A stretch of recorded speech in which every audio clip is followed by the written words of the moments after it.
बोलिए सदगुरुदेव भगवान की जय। महाकरण कैवल्य दो, जीवन मुक्ति नहीं देहो। देहो चार वे रहत है, रहय संग निज गेहो। देहो चार वे रहत है, रहय संग निज गेहो। स्थूल, सूक्ष्म, कारण, महाकारण, कैवल्य और हंस ये आत्मा की 6 अवस्थाएं अर्थात 6 देह होती है। आत्मा की शुद्ध देह हंस अवस्था है। हंस देह से जीव क्रमशः कैवल्य महाकारण देह को प्राप्त होकर फिर कारण, सूक्ष्म और स्थूल को प्राप्त होता है। जब कैवल्य देह में जीव को अपने में ब्रह्मत्व का भाव आ जाता है, तब वह अभिमान से ब्रह्मानंद को छोड़कर नीचे प्रकृति प्रवाह के भाव को दृढ़ करने लगता है और कैवल्य से महाकारण देह को प्राप्त करता है। जीव का ब्रह्म से संबंध छूटने का कारण अहं ब्रह्मास्मि का भाव है। मैं ब्रह्म हूँ। जब यह अभिमान जीव में आ जाता है, तब वह अमृत परब्रह्म को छोड़कर पतन हो प्रकृति प्रवाह में आ जाता है। महाकारण देव से प्रकृति में आने की दृढ़ भावना जीव को हो जाती है। कैवल्य और महाकारण ये दोनों देह विज्ञान भ्रम के कारण प्राप्त होती है। जब आत्मा का प्रकृति से संबंध हो जाता है, उस प्राकृतिक अवस्था के प्राप्त देह को कारण देह कहते हैं।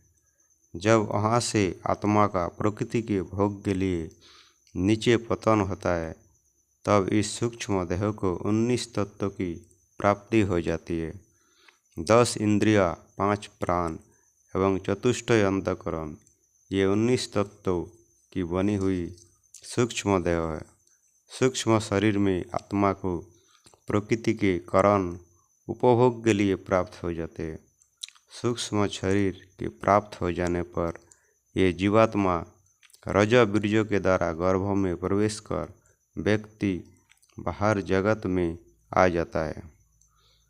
जन्म, बाल, किशोर, तरुण, वृद्ध एवं मृत्यु इन 6 अवस्था को प्राप्त होने वाली देह को स्थूल देह कहते हैं। स्थूल शरीराभिमानी जीव कर्म और संस्कार द्वारा भोग प्राप्त करके बार बार जन्म मरण महादुख को प्राप्त होता है।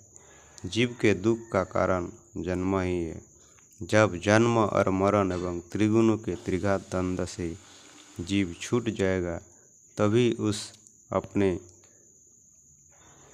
शुद्ध स्वरूप में आने पर आनंद एवं पूर्ण सुख की प्राप्ति होगी। आत्मा की शुद्ध देह हंस देह है। जिस काल में वह प्रकृति के बंधनों से अत्यंत छूटकर अपने शुद्ध स्वरूप से अव्याहत गति से परमानंद का उपभोग करती है। आत्मा के शुद्ध रूप से परमानंद का ही उपभोग होता है। विज्ञान भ्रम की अवस्था में ही जीवन प्रकृति के सुखों की इच्छा और उसकी प्राप्ति कर जन्म मरण के संश्रित क्लेश से दुखी रहता है। इसलिए आत्मा की शुद्ध अवस्था हंस अवस्था है। जब योगी इस शरीर से परम पुरुष की प्राप्ति कर जीवन मुक्त हो जाता है, तब विज्ञान भ्रम की ग्रंथि एवं अनात्म जड़ जगत का आत्मा से अभाव हो जाता है। इसलिए उस जीवन मुक्त योगी में विज्ञान भ्रम न रहने के कारण कैवल्य और महाकारण दोनों देहों का अभाव हो जाता है। फिर भी वह योगी इस शरीर में रहकर अपने इंद्रिय आदियों को के द्वारा शरीर संबंधी प्रकृति व्यवहार को चलाता है, परंतु इन देहो इंद्रिय संघात में रहकर भी जल कमलवत असंग निर्लिप्त रहता है।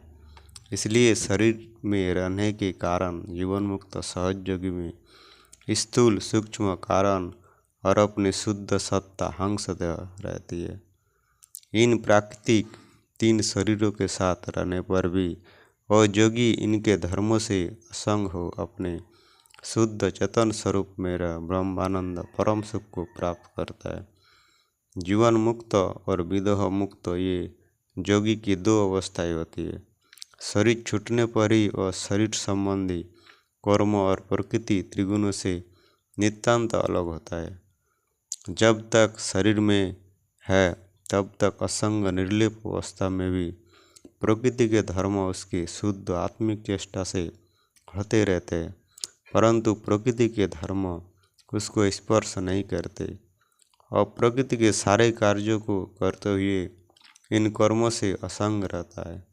इसलिए जीवन मुक्त सहयोगी में प्रकृति के 3 शरीरों से संबंध रहता है और इन सारे देह संगात के संबंध से असंग हो और इस शरीर में मुक्त होकर अपनी शुद्ध हंस अवस्था में विराजमान रहता है। यही जीवन मुक्त योगी का स्वरूप है।